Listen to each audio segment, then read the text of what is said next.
Un jour de printemps, en plein cœur de l'agglomération d'Annecy. Ouais, t'es où? Je suis au Pont-Neuf là, moi. Je suis à la pharmacie là. C'est toi qui es en vélo là? Il est en vélo ton ami? Ah, ok. Équipé d'une caméra discrète, Nicolas, toxicomane depuis 15 ans, veut nous montrer avec quelle facilité il fait ses courses. L'échange avec le garçon à vélo se poursuit quelques centaines de mètres plus loin. Ça va? Ah ouais? Tous les jours ici, hein? Ah ouais?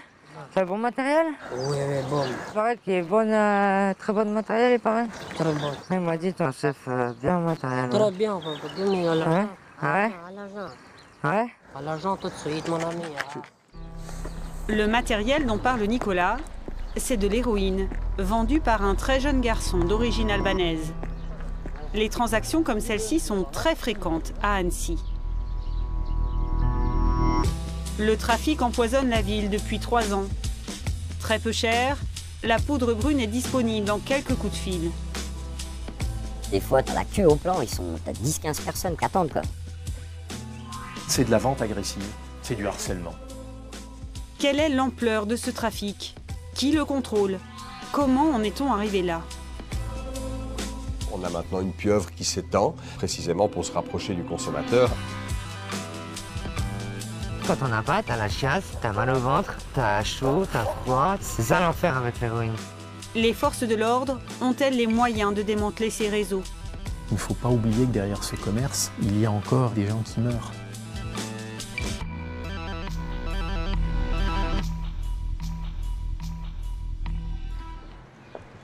Auprès du dealer à vélo, Nicolas, ce jour-là, n'a obtenu qu'une petite dose. 0,2 g pour goûter le matériel, comme il dit. Il n'avait pas d'argent. Impossible pourtant d'attendre, il lui faut son shoot rapidement. Si elle est bonne, c'est comme un gamin en plus. Tu vois, ils font tout pour tapater parce que, tu vois, ça faisait une semaine, j'avais rien tapé, j'avais rien pris là.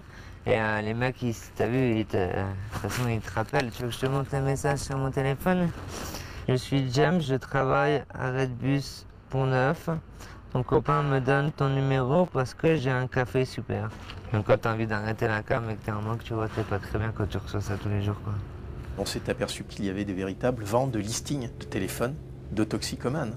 À chaque fois qu'ils veulent s'implanter, ils font un mailing, tout simplement. Comme le ferait un nouveau commerce à sa création, eux envoient des SMS à tous les numéros de téléphone portable de toxicomanes connus et qui sont informés de l'ouverture d'un point de vente à tel endroit, éventuellement d'offres tarifaires s'il s'agit d'un nouveau point de vente. Un commerce comme un autre, au vu et au su de tout le monde. Sur cette place, tout près du centre-ville d'Annecy, il suffit de patienter une petite heure pour repérer un autre client. Après quelques échanges de SMS, son dealer lui fait signe.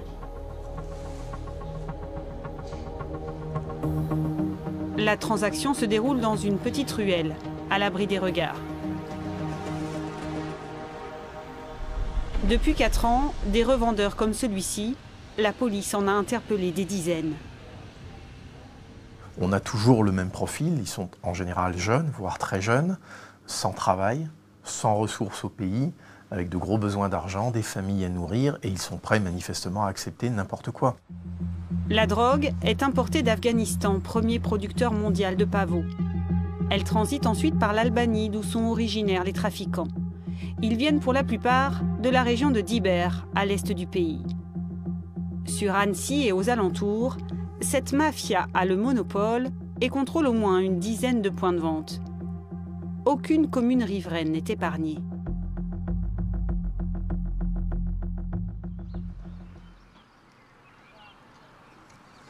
À Annecy-le-Vieux, quelques semaines durant, le trafic s'est déroulé à l'orée d'un bois, près d'un quartier résidentiel. Nous y avons accompagné 2 consommateurs d'héroïne, Julien et Sylvain. Ils n'étaient pas les seuls. En général, en début de mois, quand tout le monde a la paye ou tout le monde y va, donc des fois, t'as la queue au plan, t'as 10-15 personnes qui attendent, quoi. Comptez 100 € pour un zip, un sachet de 5 grammes d'héroïne. Les prix baissent quand on achète en gros. Si t'arrives et que tu prends, je sais pas, 4 zips d'un coup, tu vois, le mec, ils appellent ça des régalos. C'est un cadeau, c'est un zip de cadeau, quoi. Ouais, c'est du commerce, quoi, de toute façon. C'est pareil, hein. C'est comme si tu achètes une cartouche de clope, on te donne un briquet, tu vois ce que je veux dire. Les mecs, voilà, ils attirent le client, quoi. Un commerce qui rapporte gros à la mafia qui le dirige. Sur l'ensemble du bassin, mais vraiment à proximité du lac, il y aurait régulièrement entre 7 et 10 points de vente. Les vendeurs les meilleurs, donc travaillent entre guillemets, sont présents en tout cas pour assurer la vente d'héroïne entre 7h30 le matin et 7h30 le soir, 7 jours sur 7. Et chaque point de vente génère un chiffre d'affaires mensuel de l'ordre de 100 000 euros. Donc on est globalement sur le bassin annécien sur un chiffre d'affaires mensuel de l'ordre du million d'euros. 1 million d'euros par mois, ce sont les chiffres officiels. Difficile d'estimer réellement ce que rapporte ce trafic. Difficile aussi de connaître le nombre de toxicomanes sur la région annécienne. Plusieurs centaines au moins. Tous décrivent les mêmes mécanismes d'addiction. À l'époque, on allait en teuf, en rêve, et, on prenait des extasies, de la cocaïne, enfin tous des trucs qui te boostent, et pour redescendre en fin de soirée ou début de matinée plutôt, on prenait de l'héroïne pour te faire redescendre en fait. Quoi. Et après j'ai racheté un gramme par-ci, un gramme par-là, jusqu'au jour où je me suis retrouvé en manque et c'était trop tard. Quoi. Là, c'était fini. Quoi. Une fois que j'ai eu les premiers signes de manque, si tu veux, j'ai continué à en racheter pour pas être malade. Et après, c'est le cercle vicieux, tu t'arrêtes plus. Quoi.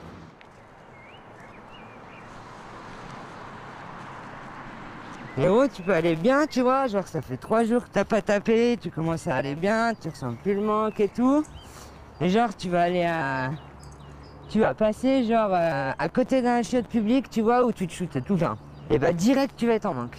Parce que le moindre endroit qui te rappelle où t'as tapé, ou des fois même d'en parler, tu vois, et c'est bon, t'es en manque quoi. C'est incroyable la puissance que ça a, enfin c'est dingue. Et pour obtenir sa dose quotidienne, tous les moyens sont bons. Ceux qui travaillent y consacrent une bonne partie de leur paye.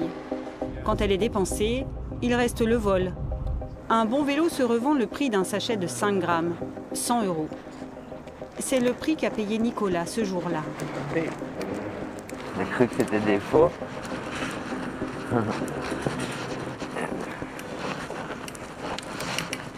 Merci mon petit. Allez, bonne journée. Ciao. De quoi tenir 2 ou 3 jours. L'héroïne, injectée directement dans une artère, a un effet quasi immédiat. Nicolas s'est longtemps piqué dans les veines, mais avec les années, ce n'est plus possible. Ses bras sont trop abîmés. Je peux plus trouver de veines, je peux plus, tu vois. Et même quand j'en trouve, elles marchent pas, quoi. Ça me défonce pas quand je tape, ça me met juste bien. Comme vous êtes là normal, moi ça me met normal en fait. Et par contre, quand on n'a pas, t'es très très mal. T'es très mal. Comme c'est une grippe carabinée quoi. T'as la chiasse, t'as mal au ventre, t'as chaud, t'as froid, tu transpires, t'arrives pas à sortir du lit. Quand on n'a pas, c'est ça l'enfer avec l'héroïne, tu vois. Il y a encore quelques années, Nicolas et Julien achetaient leur drogue en Suisse. Au début, c'était sur Genève. Donc les Albanais se trouvaient sur Genève. Nous, on allait carrément chercher en voiture à Genève. Donc t'essayes de cacher quand même un minimum, quoi. Dans la voiture, à la place des... Moi, je mettais à la place de la batterie du téléphone. J'enlevais la batterie, je la cachais, je mettais le paquet à la place de la batterie. Donc après, ouais, ça passe ou ça casse. Hein. Moi, je me suis déjà fait arrêter 2 fois à la frontière à l'époque. Ouais, tu risques pas grand-chose, mais si c'est des petites quantités, si c'est un zip, tu risques rien. Mais bon, voilà. Les consommateurs ne risquaient rien, jusqu'à ce que la police genevoise décide de sanctionner plus sévèrement les usagers français. À un moment donné, Genève était devenue un supermarché d'approvisionnement, notamment pour les consommateurs français. Et la stratégie a consisté à faire en sorte que ces consommateurs soient dissuadés de venir s'approvisionner à Genève, en pratiquant des séquestres de leurs véhicules, les sanctionnant pour le simple fait d'avoir fait acquisition de stupéfiants. Ces moyens qui ont été déployés ont apporté des bons résultats. On n'avait plus, à partir de là, comme par le passé, des secteurs de vente dans lesquels il y avait des queues de voitures immatriculées en France qui attendaient de pouvoir s'approvisionner. Le trafic, contrôlé par une mafia albanaise, s'est en partie déplacé de l'autre côté de la frontière. Là où on avait vraiment une organisation qui était centrée sur le canton de Genève, on a maintenant une pieuvre qui s'étend et qui s'étend assez loin finalement côté français, précisément pour se rapprocher du consommateur. Tu sais, quand tu te drogues, tu vois des Albanais qui arrivent sur Annecy, t'es content, tu te dis ouais, nickel, on n'a plus besoin de bouger, mais c'est pas si bien que ça en fait. Et maintenant, t'as des plans un petit peu partout sur Annecy, quoi. T'en as, je sais pas, 5, 6, 7, je sais pas exactement, mais il y en a un paquet, quoi. C'est plus facile à trouver des fois de l'héroïne à Annecy que du shit. 20 € le gramme, 2 fois moins que dans le reste de la France. Des points de vente ouverts en permanence. Les conséquences sont désastreuses. On a aussi un nombre d'auditions de jeunes toxicomanes qui, face à ce harcèlement agressif, face aux propositions tarifaires intéressantes qui leur sont faites, finissent par craquer et qu'ils le disent aux policiers ou aux gendarmes. J'en étais presque sorti, j'étais presque tiré d'affaire, mais ça devient tellement intéressant, j'ai craqué et j'ai replongé. En janvier dernier, à quelques kilomètres d'Annecy, un père de famille de 50 ans est mort d'une overdose, laissant une femme et un enfant de 8 ans. Comment mettre fin au trafic? Que font les forces de l'ordre pour démanteler ces réseaux?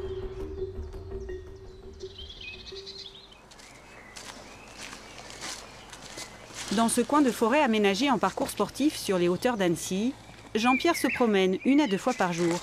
Il habite juste à côté. Régulièrement, il y croise des dealers et des consommateurs d'héroïne. C'est sûr que la configuration de l'endroit, elle est idéale pour les dealers parce que vous avez un point central où se font les rencontres, les transactions. Et par contre, on peut accéder par 6 ou 7 accès différents. Vous pouvez arriver par là, vous pouvez arriver par là, vous pouvez arriver par là, vous pouvez arriver par là-haut. Il y a encore 2 ou 3 accès différents là-haut. Ce qui le gêne surtout, c'est que l'endroit est très fréquenté. C'est inquiétant parce qu'on ne sait jamais de quelle façon ça peut déraper. Imaginez des gosses qui viennent s'amuser tout seuls et qui tombent sur une transaction en cours. De la part des clients ou des dealers, il peut y avoir des réactions imprévisibles. Il y a quelques semaines, les policiers ont arrêté le dealer en place. Mais personne n'est dupe. Un autre y reviendra sans doute prochainement. Effectivement, il y a un renouvellement constant depuis 3-4 ans. Chaque interpellation, il se passe 48-72 heures, guère plus, et le vendeur est remplacé. La mafia albanaise implantée à Annecy et aux alentours disposerait d'une main-d'œuvre inépuisable. Au commissariat d'Annecy, 5 hommes enquêtent sur ce trafic. Sont-ils assez nombreux pour mettre à mal ce réseau très organisé? Malgré nos multiples demandes, aucun représentant de la police ne nous a répondu. Dans un rapport interne datant d'avril 2015, le commissaire d'Annecy juge la situation préoccupante. Il conclut. Il y a urgence à intervenir. Le travail de la brigade de sûreté urbaine d'Annecy ne suffit plus. La saisine d'un service de police plus qualifié pour travailler sur le long terme paraît nécessaire. Car en matière de stupéfiants, les enquêtes sont longues et laborieuses. Retour sur une affaire jugée en mars dernier. Sur le banc des prévenus ce jour-là, 3 hommes. La tête d'un réseau implanté en Haute-Savoie, la nourrice chargée de stocker la drogue dans son appartement et le chauffeur qui transportait la marchandise.